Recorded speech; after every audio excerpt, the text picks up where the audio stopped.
ఈ మధ్యన ముఖ్యమంత్రి పోయి 2 దగ్గరలో రిబ్బన్లు కట్ చేసిండు. ఇక ఆయనకు తెలిసిందే కదా, ఒకటి జేబులో కత్తెర పెట్టుకొని తిరుగుతాడు.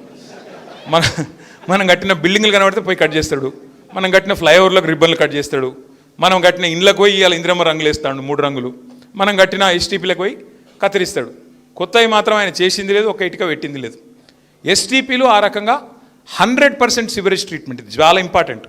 ఇలా మాట్లాడుతున్నాడు నల్లగొండ మీద ప్రేమతో. మా తమ్ముడు కిషోర్ చెప్పిండు, నల్లగొండ మీద చాలా ప్రేమ ఉంది, నల్లగొండలు విషం తాగన్నా, నల్లగొండలు మంచినీళ్ళు తాగద్దా. అయ్యా రేవంత్ రెడ్డి గారు, ఈ ఎస్టీపీలు పూర్తి చేయండి, కిందికి నల్లగొండకు శుద్ధి చేసిన నీళ్ళే పోతాయి, నీకు ఇంత బాధ ఇంత యాక్టింగ్ అవసరం లేదు. నీట్గా కిందికి మంచిలే పోతాయి, వ్యవసాయానికి ఉపయోగపడే నీళ్ళే పోతాయి. మీరు చేసిన దరిద్రానికి పరిష్కారం చేసింది మేము, ప్రక్షాళన చేసింది మేము, ఇది వాస్తవం. రెండవ మాట, సరే శుద్ధి చేసిన నీళ్ళు పంపుతాం, కానీ శుద్ధి చేసిన నీళ్ళు సెకండరీ ట్రీట్మెంట్ చేస్తాం ఎస్టీపీలలో. అవి తాగనికి పనికిరావు. కేవలం ఆ నీళ్ళు దేనికి పనికి వస్తాయంటే సాగుకో, లేదంటే ఈ కన్స్ట్రక్షన్లో వాడడానికో, ఏదో సిమెంట్ కలిపేటప్పుడిగిన, లేదంటే ల్యాండ్స్కేపింగ్ చేస్తాం కదా, దానికి నీళ్ళు కొట్టేందుకు, చెట్లకు కొట్టేందుకు, నీళ్ళు కొట్టేందుకు పనికొస్తాయి తప్ప తాగేందుకు పనికిరావు. మరి రేపు మూసి నిజంగానే తాగునీరు కూడా ఉండాలి, నిజంగా ఆనాడు జీవనది ఏదైతే ఉండనో అట్లా ఉండాలంటే ఏం చేయాలని చెప్పి కేసీఆర్ గారు ఆలోచన చేసినారు.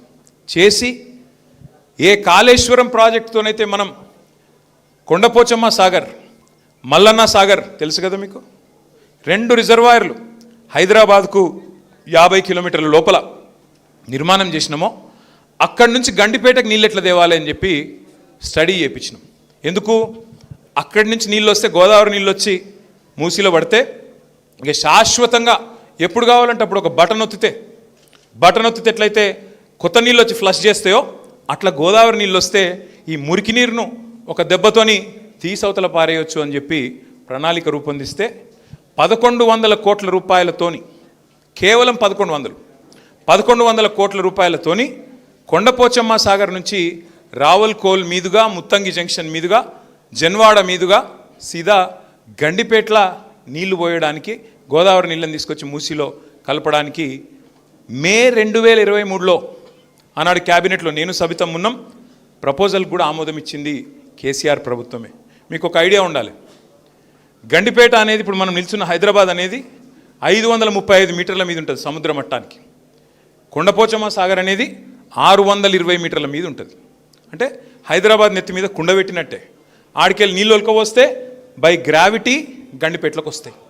గండిపేటలోకి వస్తే ఏమవుతుంది, గండిపేట గేట్లు ఎత్తితే సీదా మూసిలోకి నీళ్ళు వస్తాయి. ఇట్లా ఆలోచన చేసి 1100 కోట్ల రూపాయలతోని కేసీఆర్ గారి ప్రభుత్వమే కాళేశ్వరం నీళ్లను మనం గండిపేటలో పోసి గండిపేట నుంచి మూసిలకు కలపాలని ప్రణాళిక రూపొందించి క్యాబినెట్ అనుమతులు కూడా ఇచ్చి చివరికి టెండర్ పిలిచే దశలో మన గవర్నమెంట్ మారింది.